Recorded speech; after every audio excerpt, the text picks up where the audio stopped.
Doms Industries का 1200 करोड़ का IPO 13 दिसंबर को लॉन्च हुआ। स्टेशनरी और आर्ट प्रोडक्ट बनाने वाली इस कंपनी के आईपीओ का प्राइस बैंड 750-790 रुपये प्रति शेयर है। यह आईपीओ 15 दिसंबर को बंद हो जाएगा। गुजरात की यह कंपनी इस इश्यू के जरिए 1200 करोड़ रुपये जुटाएगी।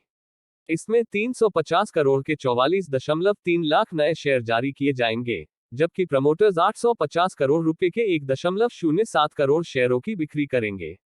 ज्यादातर एनालिस्ट्स ने इस ऑफर को सब्सक्राइब करने की सलाह दी है।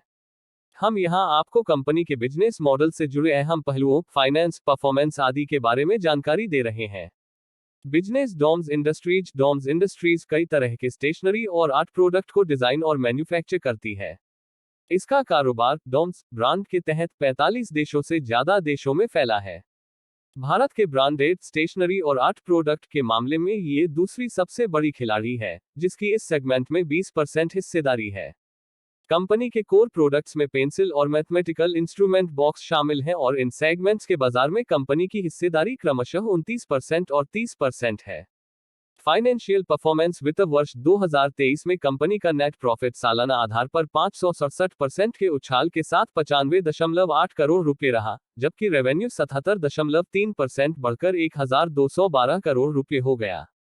वित्त वर्ष 2024 की पहली छमाही में कंपनी का नेट प्रॉफिट 70.63 करोड़ रुपए और रेवेन्यू 761.18 करोड़ रुपए था। वित्त वर्ष 2023 में कंपनी का EBITDA 168% बढ़कर 186.7 करोड़ रुपए रहा। इस दौरान कंपनी का EBITDA मार्जिन बढ़कर 15.4% हो गया, जबकि वित्त वर्ष 2022 में ये 10.4% था। रिटर्न रेशियो डॉम्स इंडस्ट्रीज का price to earning PE ratio 46 गुना है, जो कैमिलन 64.13 गुना से सस्ता है। हालांकि ये लिंक 28.15 गुना, नवनीत एजुकेशन 15.86 गुना और फ्लेयर राइटिंग इंडस्ट्रीज 35.76 गुना से काफी महंगा है। वित्त वर्ष 2023 में कंपनी का रिटर्न ऑन इक्विटी बढ़कर 33.54% हो गया, जो 2022 में 6.86% था। FY23 में शानदार ग्रोथ की वजह डॉम्स इंडस्ट्रीज की CFO राहुल शाह ने बताया। वित्त वर्ष 2023 में कंपनी की शानदार ग्रोथ की मुख्य तौर पर दो वजहें हैं। पहला ये कि कोविड के कारण वित्त वर्ष 2021 और 2022 में कंपनी की परफॉर्मेंस बुरी तरह प्रभावित हुई थी, क्योंकि ज्यादातर स्कूल कॉलेज तकरीबन बंद थे। 2023 में स्थितियां सामान्य हुई।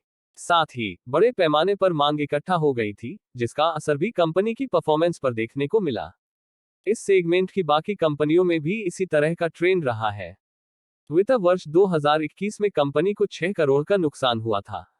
दरअसल कंपनी को काफी समय तक अपनी प्रोडक्शन गतिविधियां बंद करनी पड़ी थी। पेंसिल का भविष्य डॉम्स इंडस्ट्रीज की सेल्स में बड़ी हिस्सेदारी लकड़ी वाले पेंसिल की है। वित्त वर्ष 2023 में कंपनी के कुल प्रोडक्ट सेल्स में इन पेंसिलों की हिस्सेदारी 31.6% थी। पेंसिल की बिक्री में गिरावट से कंपनी के बिजनेस को नुकसान पहुंचेगा। कंपनी के लिए यह एक जोखिम है। मेहत इक्विटीज में senior vice president research Parasnath Taapsee का मानना है कि लकड़ी वाले पेंसिल के बाजार पर मंदी का असर नहीं होगा और डिजिटलाइजेशन के बावजूद अगले 5 साल में इसकी ग्रोथ 8-12% रहेगी। बहरहाल इस बारे में पक्के तौर पर कहना मुश्किल है। क्लासरूम के बजाय ऑनलाइन लर्निंग के ट्रेंड की वजह से पेंसिल की सेल्स में गिरावट की आशंका से भी इनकार नहीं किया जा सकता। इसका असर कंपनी के बिजनेस पर भी पड़ सकता है।